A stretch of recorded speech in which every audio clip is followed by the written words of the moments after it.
নিৰ্বাচনৰ সময়ত মই ফৰ্মখিনি এই কাৰণেই পঠাইছিলোঁ, পৰীক্ষাৰ ৰিজাল্ট দিয়া নাছিল। গাৰ্জেনসকল যাতে আশ্বস্ত হয়, এইবাৰ ছোৱালীজনীৰ পঢ়াৰ দায়িত্ব মামাই ল'ব। ছোৱালীজনীক কম বয়সতে বিয়া দিব নালাগে। তাই মেট্ৰিক পাছ কৰিছে, বিয়াৰ দৰা নিবিচাৰিব, তাইৰ কাৰণে কলেজ এখন বিচাৰক। হায়াৰ ছেকেণ্ডেৰী পাছ কৰিছে, বিয়াৰ দৰা নিবিচাৰিব, কলেজ এখন বাছক। আজি সেই প্ৰতিশ্ৰুতি পালন কৰাৰ সময় আহি পৰিল। অহাকালি আমি নিযুত মইনা আঁচনি আৰম্ভ কৰিম। নিযুত মইনা মানে কি? অৰ্থাৎ 10 লাখ মইনাক আমি এই আঁচনিখন দিম। এই বছৰ প্ৰায় 3 লাখ, অহা বছৰ 3 লাখ, তাৰ পিছৰ বছৰ 3 লাখ।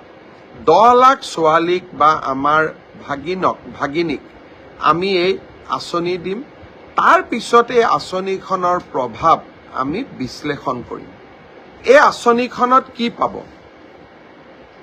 উচ্চতৰ মাধ্যমিক যিসকলে প্ৰথম বৰ্ষত নামভৰ্তি কৰিছে, তেওঁলোকে চৰকাৰৰ পৰা 1000 টকা পাব। উচ্চতৰ মাধ্যমিক দ্বিতীয় বৰ্ষলৈ যেতিয়া উন্নত হ'ব তেতিয়াও পাব। আৰু অহাবাৰ প্ৰথম বৰ্ষত যিসকলে নামভৰ্তি কৰিব তেওঁলোকেও পাব। হায়াৰ ছেকেণ্ডেৰী পাছ কৰি যিসকলে ডিগ্ৰীত নামভৰ্তি কৰিলে তেওঁলোকে 1250 টকা পাব, ছোৱালীসকলে পাব।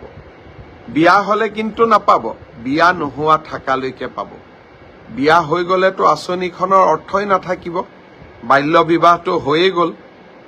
কিন্তু বাল্য বিবাহ যাতে হ'ব নালাগে, ছোৱালীজনী যাতে ঘৰৰ অৰ্থনৈতিকভাৱে বোজা হ'ব নালাগে, তাৰ বাবে আমি 1250 টকা প্ৰতি মাহত দিম 10 মাহৰ বাবে।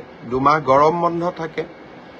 আৰু বিশ্ববিদ্যালয়ত যদি পঢ়ে 2500 টকা দিম প্ৰত্যেক মাহত। অৱশ্যে বিশ্ববিদ্যালয়ৰ ছাত্ৰীগৰাকী বিবাহিত হ'লেও আমাৰ সমস্যা নাথাকে। অহাকালি নিযুত মইনা আঁচনিৰ আমি প্ৰপত্ৰ বিতৰণ কৰিম। সাংবাদিক মেল এখনো আছে, তাতে আমি গোটেই আঁচনিখনৰ বিষয়ে বুজাই দিম।